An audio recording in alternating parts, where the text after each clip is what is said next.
Alright, in this section I'm going to go over Jack's wall game, which is really, really stinking good. I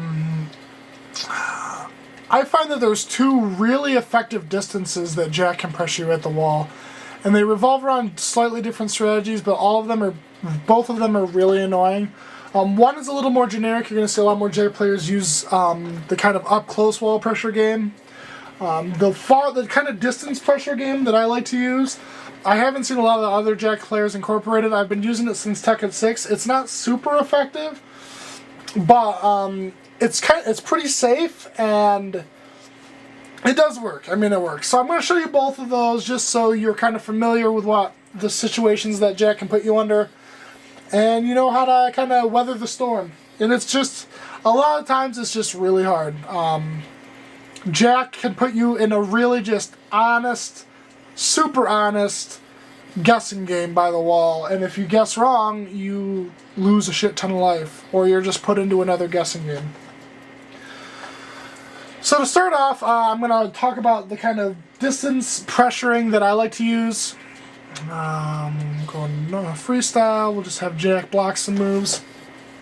And this kind of distance pressuring occurs from about this range. So this is kind of the range where Jack can really put you in a pickle. And you can't really do much to him. And it revolves around this move, side step 1+2, or sorry, side step 2. Side step 2 is high. So, I mean, if you think that's going to be coming, you can duck. But it's +9 on block, which is a lot. So basically, if you do anything but block, after you block side step 2, forward 1+2 is going to wall splat you, and for a full combo. So let's see if I can standing guard, stand. Okay. Oh, then I screwed it up. Derp a derp a derp a derp a derp a derp. Let's go to wall. Position settings. All that. Alright, so if you block that and do anything but block, you're going to get pegged by that. Put into the wall for a whole lot of damage. So basically you just have to know that after you block that, you're at -9, and doing anything is going to get you killed. Basically, you can just kind of sit there and block those all day. Is kind of your best bet. You can try to move around them if you think one's coming. You can try to duck the high. I usually mix it up, and it's not even really a mix-up because they're both really slow moves that you can react to. But I like to mix it up just in case you're nervous and you duck for too long with side step 1. The good thing about side step 1 is that if I get you to block that, see how it moves Jack in closer? He's still at +3 after that. And now all of a sudden I've taken the game from this distance and now I'm in your face. And I can transition right into the really annoying up-close game that I'm going to be talking about. So this is kind of just a strategy that not a lot of other players use that I really like. And then, of course, obviously, if you just duck into that or move incorrectly, whatever, you're going to get launched for a lot of damage and be at the wall anyway. So that's how Jack can kind of pressure you from outside of a distance where he's just really safe from this point.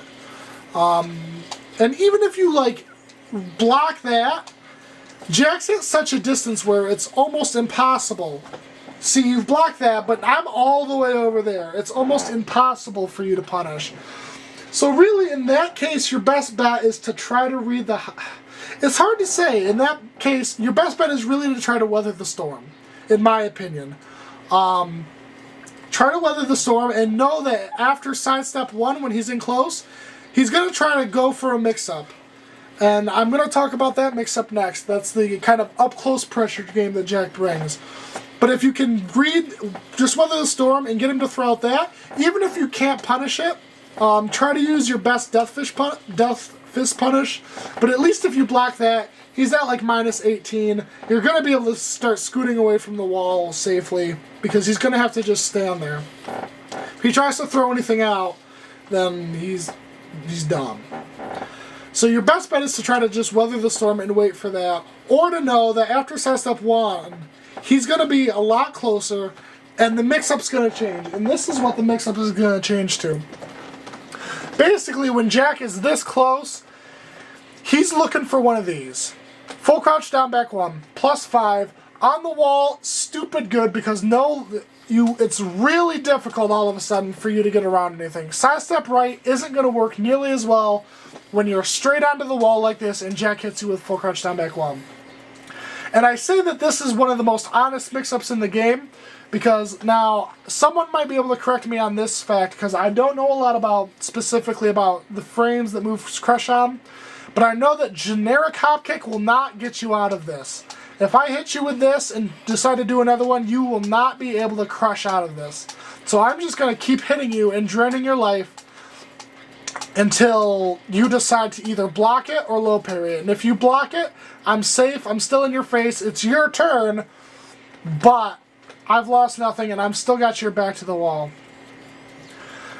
So out of this, Jack has a few options. Basically, he's going to peg you with these. Once he hits you with this, the mix-up game begins. He's either going to hit you with another one to keep the mix-up in his favor, or he's going to go for one of his two, while standing, sort of, full crouch, mid-wall splatting moves. The best ones are both 2-hit strings. They're both mid-high. The difference is that this one, while a little faster, tracks a little better. So if you start to get off axis, you can actually start to step out of this. See how we're a little off axis? You can actually start to step out of the full crouch down back 1s, or step away from the mids. But this is going to, full crouch down forward 2, forward 1. It's going to track you if you do that and put you into the wall. It's mid-high. It was -10 in T6, but it is no longer -10. It is completely safe if you block it. So you really need to react to this and duck it. At this point, there's really no excuse for people not to be doing this. Everyone has seen this move from me, Anakin, every Jack player worth a damn. So people should really be... I can't even do the move. There we go, duh.